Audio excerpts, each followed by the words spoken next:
Je vais demander à Jean-Marc Olagnier, président d'Accenture Europe, de me rejoindre avec une lourde charge, Jean-Marc, qui va être d'accueillir pour nous celui qui est d'une certaine façon notre ministre de tutelle, puisque l'attractivité fait partie de la définition de son portefeuille, c'est-à-dire Franck Riester. Jean-Marc, je te donne la parole.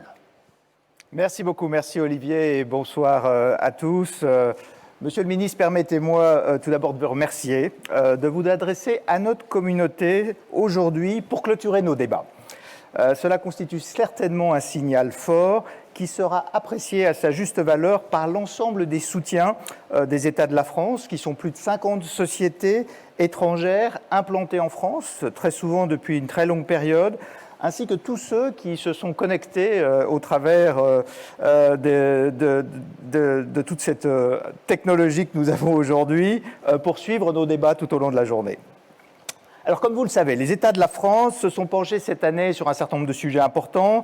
D'abord, la crise du Covid, et notamment en termes d'impact sur l'attractivité de notre pays, notre capacité à réinventer notre compétitivité et notre futur, d'abord au niveau de la France, mais comme on vient de le voir à l'instant au niveau européen.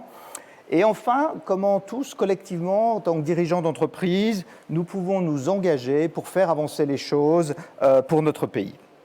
Alors tout d'abord, sur l'attractivité, clairement, nous vivons une période historique, unique, sans précédent, les mots me manquent. Cette crise nous a tous frappés dans nos entreprises. Nous avons tout d'abord dû s'assurer de la protection de nos employés, nous avons dû nous assurer de la continuité de nos activités, mais nous avons aussi dû nous transformer, s'adapter à un contexte nouveau, à des manières nouvelles de travail, et c'était certainement un objet et la mobilisation de nous tous ces derniers mois. Face à cette crise, nos maisons mères ont regardé la situation, ils ont pu observer que le gouvernement était prêt à réagir puissamment. Et je crois que c'est le bon terme parce qu'il y a eu des annonces très importantes et aussi rapidement, et je souhaite en particulier mentionner le plan de relance français. Nous avons aussi regardé un certain nombre d'enquêtes, en particulier le sondage réalisé par Ipsos, qui montre que 46% des dirigeants interrogés estiment que leur maison mère a eu un regard positif sur la gestion de la crise par le gouvernement, contre seulement 23% qui ont eu un regard négatif. Pour 77% des entreprises interrogées, la France reste un investissement attractif et les investissements à court terme de la France sont en grande partie maintenus, ce qui est une bonne nouvelle pour nous tous. Maintenant, il faut aussi construire notre futur et si la France reste attractive malgré ces vents contraires, il est clair que notre futur se bâtit maintenant, puisqu'il est temps, je dirais, après cette gestion de la crise qui nous a occupés ces derniers mois, de penser au monde d'après.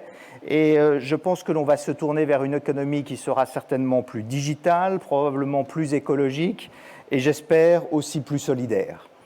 Les gouvernements français, la Commission européenne ont beaucoup mis en avant l'impératif de la souveraineté européenne en matière de chaîne d'approvisionnement, en particulier de contrôle des technologies, d'émergence de champions européens.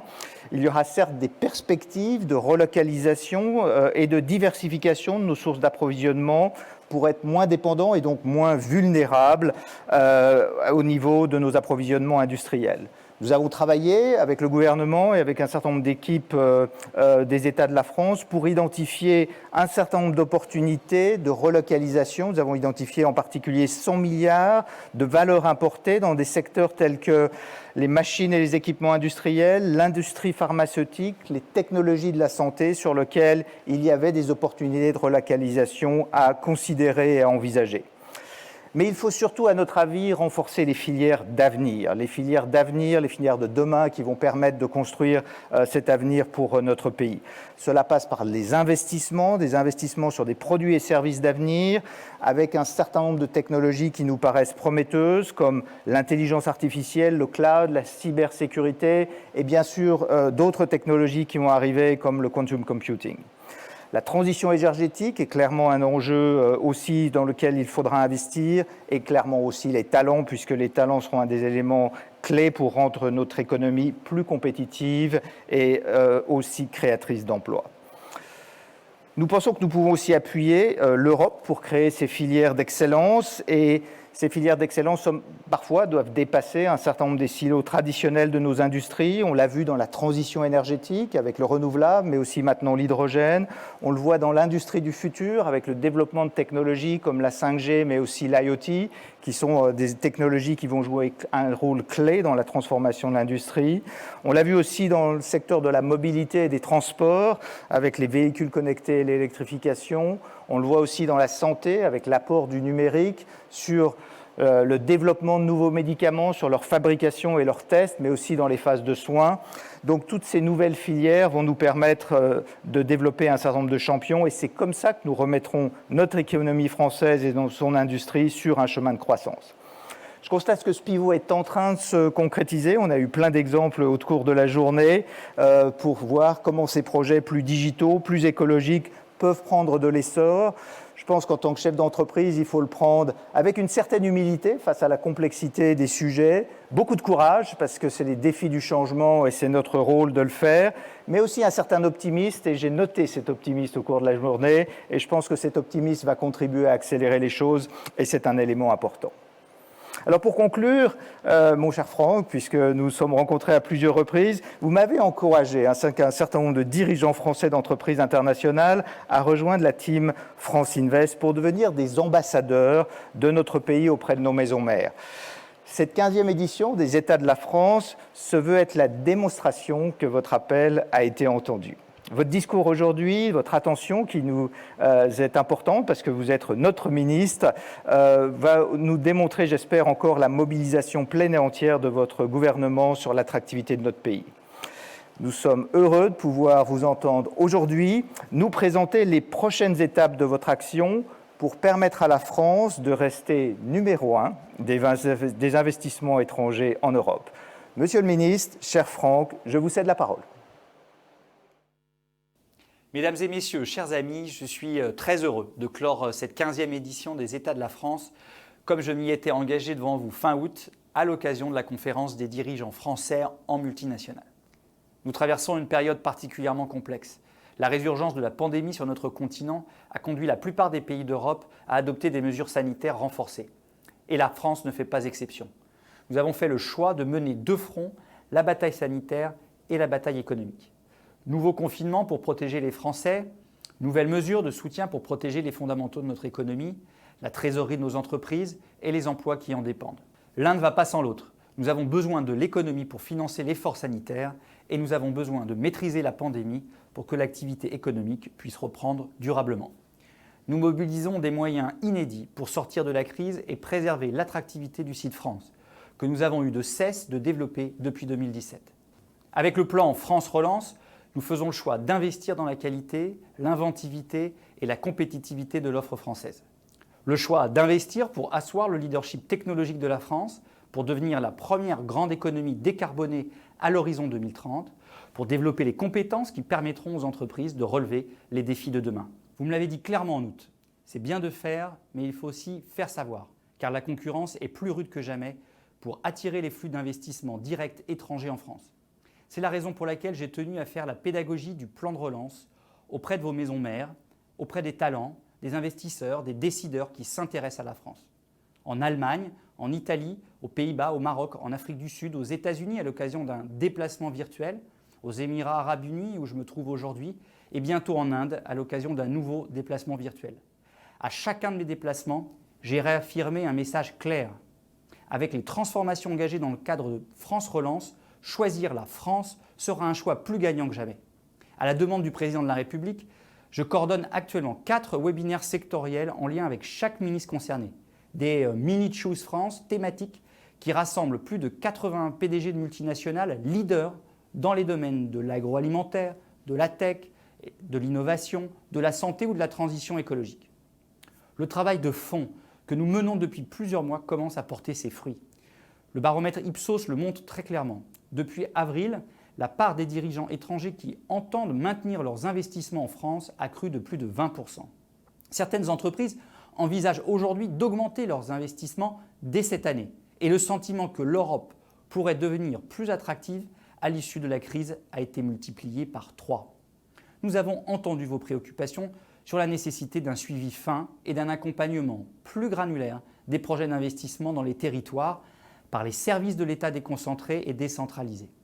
L'équipe de France de l'attractivité sera au rendez-vous et les régions y joueront un rôle moteur. Ce sont des signaux très encourageants alors que nous préparons le sommet Choose France de janvier prochain. Dans cette période charnière, le gouvernement est totalement mobilisé pour inciter les investisseurs à faire le choix de la France, à sécuriser leurs projets, à faciliter leurs investissements, simplifier leurs démarches et leur fournir un accompagnement personnalisé.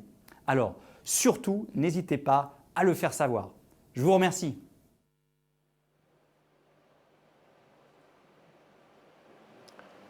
Merci beaucoup, Monsieur le Ministre. Vous êtes un homme d'entreprise et donc vous connaissez très très bien les enjeux et les défis qui sont les nôtres. Nous vous sommes très reconnaissants de l'action que vous menez au service de l'attractivité. Voilà, je vais vous demander maintenant 2 minutes de plus. C'est très important, c'est juste 2 minutes. Je vais vous demander de les consacrer pour deux raisons. D'abord parce que j'ai un rendez-vous à vous proposer. Et la deuxième raison, c'est qu'il y a un mot qu'on ne dit jamais assez, qu'on ne dit jamais trop, et c'est merci. Et quand j'ai conclu les États de la France l'an dernier, dans le grand amphithéâtre de la Sorbonne, il y avait 600 personnes pour applaudir à ces remerciements.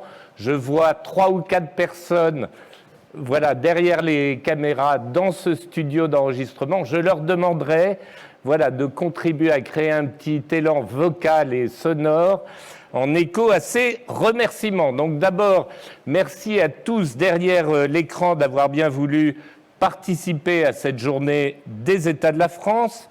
Merci à tous les ministres. Allez-y, applaudissez à chaque fois.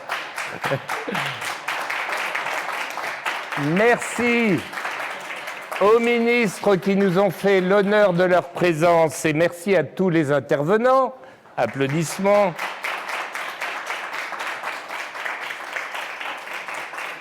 Merci et très chaleureux applaudissements pour Denise Hervoudaki qui est à l'origine de cet événement. Je tiens également à remercier Christian Auboineau, Jean-Baptiste Labadie et toute l'équipe de DZA pour la préparation parfaite de cet événement. Et ils sont plusieurs dans la salle, mais je tiens également à les remercier. C'est toute l'équipe de TV New Cap qui a été formidable dans la réalisation et notamment réalisation technique de cet événement. Merci à vous, applaudissements. Voilà. Nous vous donnons rendez-vous maintenant à l'année prochaine pour la 16e édition des États de la France. Souhaitons tous ensemble que ce soit l'occasion à la fois de nous retrouver en vrai, de constater que cette crise sanitaire est derrière nous et de pouvoir célébrer une attractivité de la France qui soit repartie de l'avant. Nous savons tous à quel point c'est important à la fois pour la prospérité du pays, pour sa sérénité et son équilibre social et également pour son optimisme. Merci, bonne soirée à toutes et à tous et portez-vous bien.